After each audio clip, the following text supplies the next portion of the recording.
Hello, Pisces Collective. Ako po ito si James from James Tarot PH.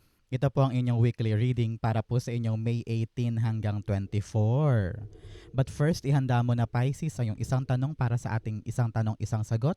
Kung meron po kayong pangmalakasang one question, hawakan nyo po yan at sa dulo po atin po yung babasahin. Okay? Let's begin. Holy Spirit, Spirit Guides, tulungan mo kong ibigay kay Pisces ang mga mensaheng dapat nilang malaman. Inhale and exhale your cards for the week. Ooh, beautiful. Siya nga pala mga mahal kong Pisces, maraming salamat po ha sa lahat po ng mga hindi nag-i-skip ng ads, sa mga nagla-like, nagko-comment, at patuloy pong sumusuporta sa atin every time po na meron tayong libreng reading para sa inyo. So keep on liking, keep on commenting, and thank you po for not skipping the ads. So, in the background, meron po kayong the Seven of Swords. Okay? Pisces this week, pinapayuhan ka ng yung spirit guides na wag nang iwasan yung mga bagay na dapat mo nang harapin. Okay? Nakita ko dito, you have exhausted a lot of potential na excuse. Lahat na ng dahilan na sabi mo na, lahat ng mga paraan na gawa mo na para iwasan yung isang bagay. Pero ngayon panahon na para harapin, para tuldukan, para tapusin. Nang sa ganun makalaya ka na sa bagay na yan. I know na minsan solo ka lang. I know na minsan na parang ikaw lang yung gumagawa nito, kaya parang lalo ka nahihirapan. Napakabigat, di ba? Napaka-burdensome nito sa yung damdamin. Pero hanggat iniiwasan mo siya, lalong tumatagal eh. Lalo kang naaberya sa bagay na ito. So, confront the issue, confront the problem, confront the situation para once and for all, matapos at makalarga ka na. Okay? Especially in your core energy. You have the death card. Pinapayuhan ka talaga na tapusin na. No? Stop mo na yan. Alam mo na eh. Alam mo na sa buhay mo kung ano tong bagay na ito nakaputol-putol na. No? Pinapayuhan ka dito na wag mo nang iwasan yung mga mangyayari talaga. And lagi mo daw isipin na when something is ending, that is the start of something new. Kaya hanggat kumakapit ka pa rin sa isang bagay na kaputol-putol na, lalong nahihirapan pumasok sa'yo yung mga bagong bagay. Alam ko gets mo to. Alam kong alam na alam mo kung ano tong dapat mo ng tuldukan, pero kumakapit ka pa din. And you feel like, hindi ayoko pang harapin, takot pa ako, hindi ko pa ata kaya. Pero deep within your heart, kaya mo eh. Alam mo eh. Meron kang magician dito. Mamaya pag-usapan natin yan. Pero this natural ending of something is actually giving you a new hope, a newfound appreciation sa life mo. Kasi marirealize mo, ay, siguro nga hindi na para sa akin to. Siguro nga, ito na yung katapusan nito sa life ko. Sige, okay na yan, move on na ako because something new is arriving. May bagong pag-asa. Pero para makapasok siya, kailangan mo munang palayain ang kamay mo doon. Okay? Clarify natin. The Temperance card. Narinig ko dito, ito na yung right timing for something new. And this something new sa buhay mo ay nangangailangan ng panibagong hard work o panibagong pagbalanse sa bagay-bagay. I don't know why. Pinapayuhan ka ngayon, Pisces, na maupo. Maupo at timbangin. Timbangin yung mga nangyayari sa buhay mo. Parang pinapayuhan ka na palawakin mo ang isip mo, palawakin mo pananaw mo, hindi pwede nakatingin ka lang sa microscope. Ang kailangan mo ay talagang malaking eyewear, no? Malaking salamin para makita mo ng maliwanag yung kabuuan ng kinakaharap mo. Kapag natimbang mo na at naproseso mo na yung mga naramdaman mo, nakikita mo, nare-realize mo, doon papasok yung parang, okay, sige, tigilan ko na to, tapusin ko na to kasi talagang nakita mo ng maliwanag na that is not for you anymore. Ramdam ko dito na iniiwas ka ni God eh for more pain, for more suffering, for more failure. Kaya gusto niyang tapusin mo na yan kasi hindi talaga yan para sa'yo. Parang ganon. So let's have this newfound hope and newfound beginning na wow, there's this something new. And divine timing is here. Archangel Michael ito is giving you the information na parang, huy, let's move on. There's something better at yun ang trabahuhin natin. Okay? So, mga Pisces, tanungin kita ngayon, ano ba tong mga hinihintay mong gusto mong dumating this week? Meron ka bang inaasahan na balita, package, or good news? I-comment mo yan sa baba, i-manifest natin para dumating na this week. Okay?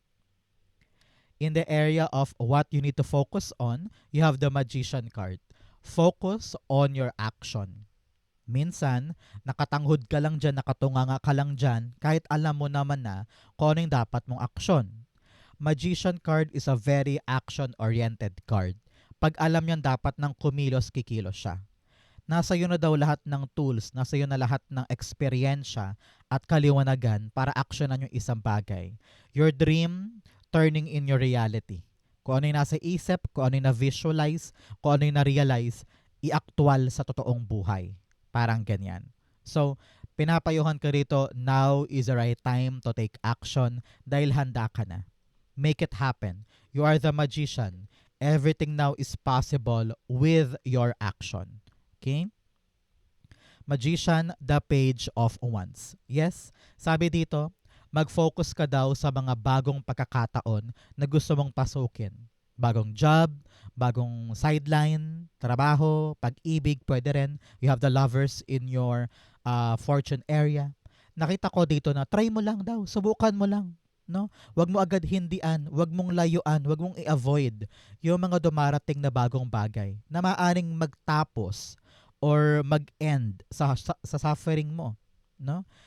Pinapayuhan ka rito with the information of Archangel Michael that this something new na darating sa iyo ay kayang-kaya mo. So wag mo nang questionin pa ang sarili mo kasi you are able, you have the ability, you have the skills para talaga mapagtagumpayan itong bagong bagay.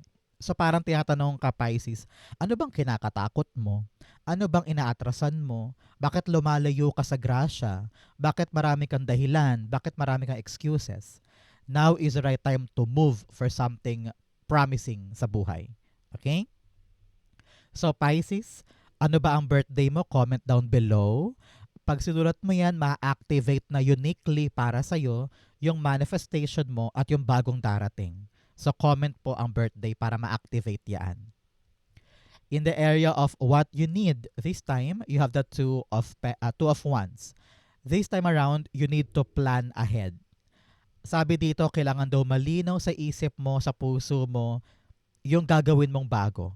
Hindi pwedeng malabo, hindi pwedeng hindi sigurado, hindi pwedeng nag-aalangan. Kasi kapag hindi ka pa sigurado, ay huwag ka munang gumalaw. Kapag hindi ka pa sure, ay huwag ka munang kumilos kasi baka mamaya in the middle of that action ay bumitaw ka. Dahil nga hindi ka pa sure, di ba? So, panahon to para pagliwanagin sa isip, sa damdamin, kung ano ba tong bagong gagawin mo. Ramdam ko dito, sabi ng yung spirit guides, you really need to step out of your comfort zone. Hanggat nandyan ka sa limitadong space na yan, walang mangyayari. Panahon na for you to expand. Nakita ko dito, both cards are telling me of travel, no? Either lilipat ka ng ibang lugar, ibang kumpanya, ibang bahay, or ibang bansa. Meron talagang transition para sa'yo. You are now ready to step out of that familiarity at pupunta ka na sa unfamiliar territory para sa bagong journey mo. Sa panahon to para sumugal ka naman sa bago, pero paghandaan. Kailangan klaro, kailangan na pagplanuhan. Two of Wands, the Magician card. Dalawang beses lumabas si Magician card telling you na kaya mo, magagawa mo. Meron kang paraan, meron kang abilidad, meron kang diskarte to make it happen. Kaya ngayon talaga, you really need to ask yourself, am I ready to begin a new plan? Am I ready to begin a new journey? Kasi kung hindi ka pa handa, kailangan mo talagang pagplanuhan yan, pag-isipan. Narinig ko dito, wag ka mag-alala, merong tutulong sa'yo para maganap ito or maplansya mo ng mas matibay, mas solido at mas perpekto kumpara sa mga naisip mo na. So kung may tutulong sa'yo, tanggapin mo yung tulong kasi nakita ko dito, malaking agapay yan para sa'yo. And do not question yourself ha, kayang-kaya mo to. In the area of what's affecting your current energy, meron kang the 8 of Wands. Si Eight of Wands ay mabilis na pagdating na isang resulta, development, or pangyayari sa buhay mo. Dahil napakabilis, wala kang choice but to end something and face it. No? Parang tinatawag ka talaga na mag-transform ka na. Yakapin yung pagbabago. Yakapin yung transformation. Dahil napakabilis ng bagay na ito. Parang wala kang time para tumunganga or upuan lang siya or titigan lang siya.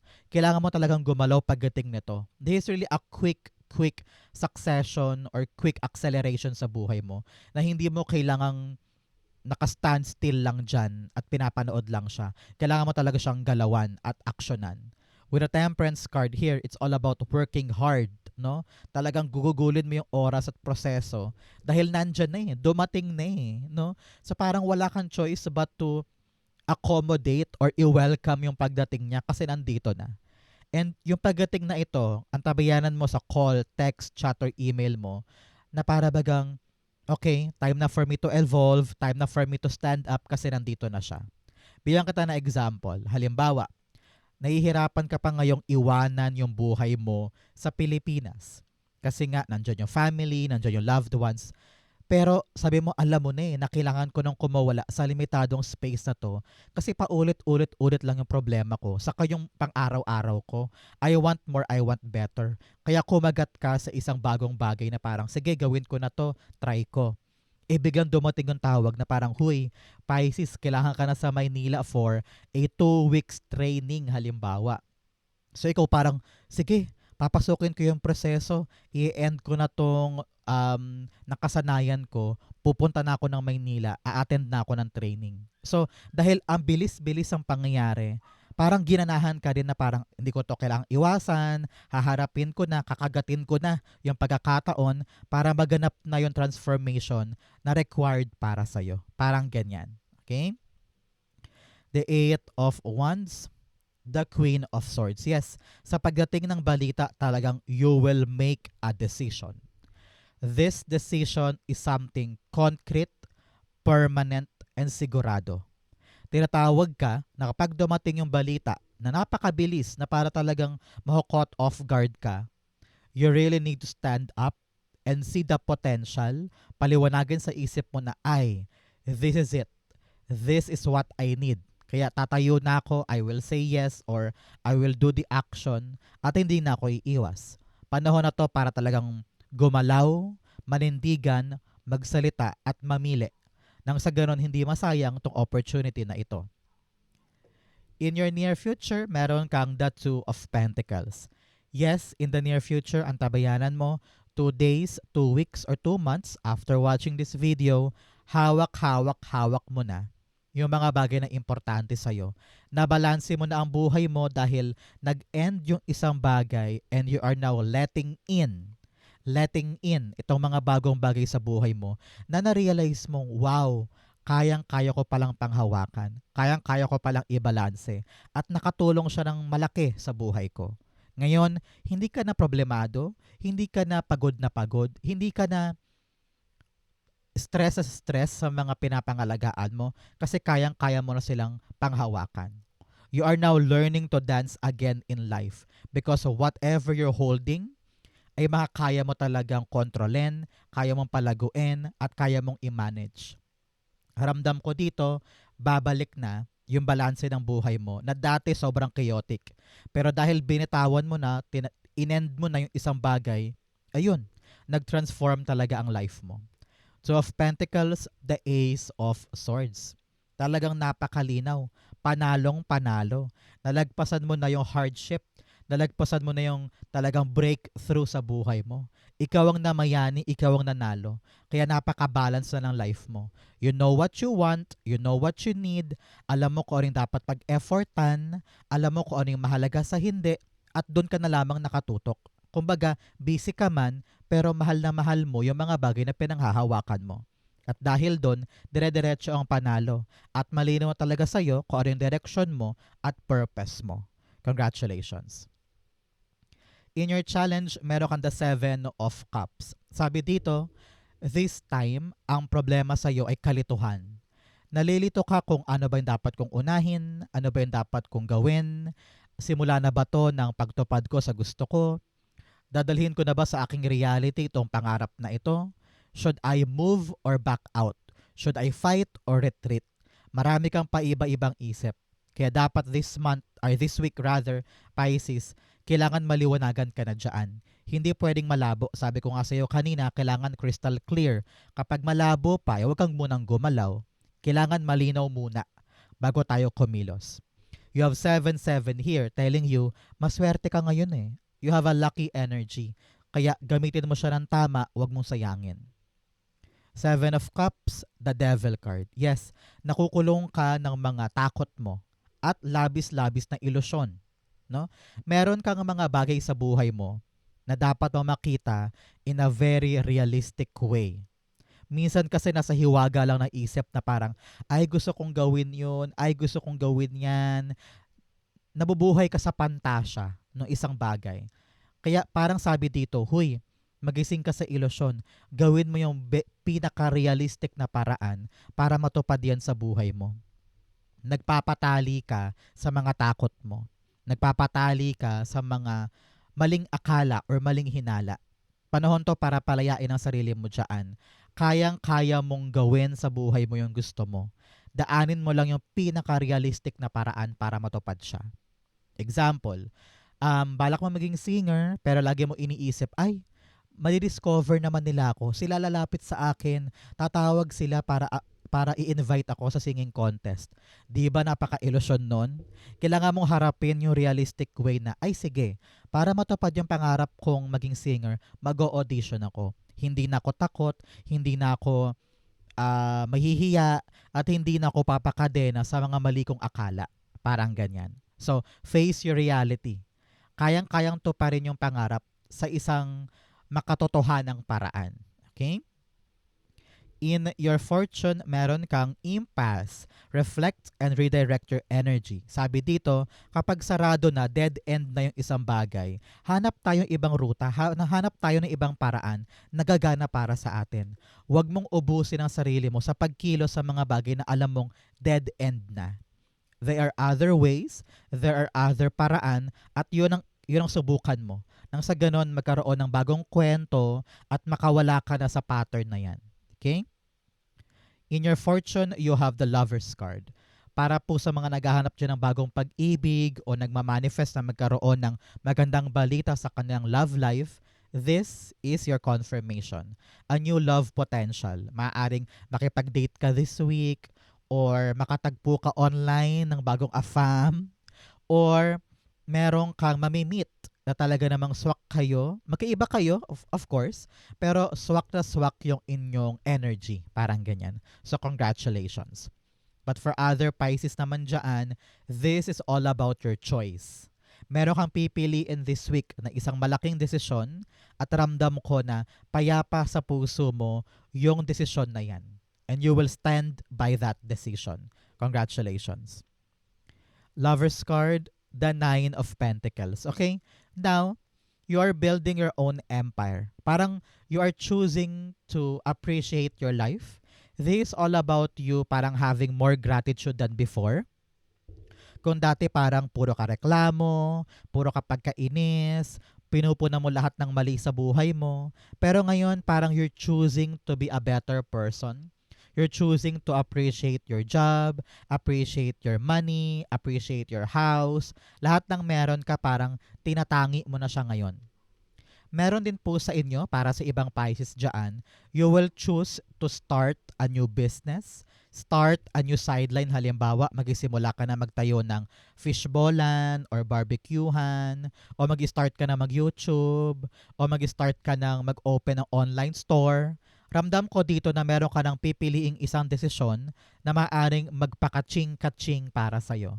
This is all about you earning more, having ipon, having more income na pambili mo sa mga pangailangan mo. So congratulations. In your divine messages, meron kang luck is on your side. Sabi dito, sabi ko nga kanina, napakaswerte mo, no? Meron kang 7-7. So kakampi mo ngayon si swerte, gamitin mo yan. In your divine messages, meron kang King of Pentacles. Sabi dito, maging practical, maging realistic, maging sigurista, at maging traditional. Kung ano to mga binibuild mo, tinatayo mo, kinakapitan mong gusto mong lumago, sabi dito, follow the system. Follow the traditional way para nang sa ganon, masiguro mo na tama lahat ng ginagawa mo. Halimbawa, magtatayo ka ng negosyo sa isang pwesto, daanan mo lahat ng proseso step by step para masiguro yung tagumpay. Hindi pwedeng mag-iimbento ka ng paraan or mag-iimbento ka ng different timeline mo or different path mo sa pagtayo ng negosyo na yan. Kasi nakita ko dito na yung traditional na paraan, tried and tested na yan eh. Nasubok na yan ng panahon eh. So sumabay ka doon. Huwag kang umiwas, huwag kang gumawa ng sarili mong paraan na maaari ikapahamak mo pa. Sabi dito, the traditional way is the best way to achieve the success na gusto mo. King of Pentacles, the Ace of Wands. Ace of Wands, sabi dito, may idea ka. Sabi mo, sige, kunin ko yung pwestong yan. Sige, simulan ko na yung negosyo na yan. Sige, simulan ko na yung project na yan. Sabi dito, be confident. And it will lead you to a new chapter ng buhay mo. May spark sa puso mo. And nakita ko na this will satisfy you dahil kayang-kaya mo siyang palakihin, palaguin, pahabain, at gawing secured sa life mo. Good luck po and congrats. Okay? Outcome mo to, bigyan mo na kita ng fortune cards. You have Gong, an exciting event. Meron talagang gagawin ka this week na very fast, very accelerating, very exciting. So, antabayanan mo yan. You have Dog far away, a distant friend is thinking of you. Meron daw po kayong kaibigan na matagal mo nang hindi nakikita, ang talaga namang inaalala ka or miss na miss ka na.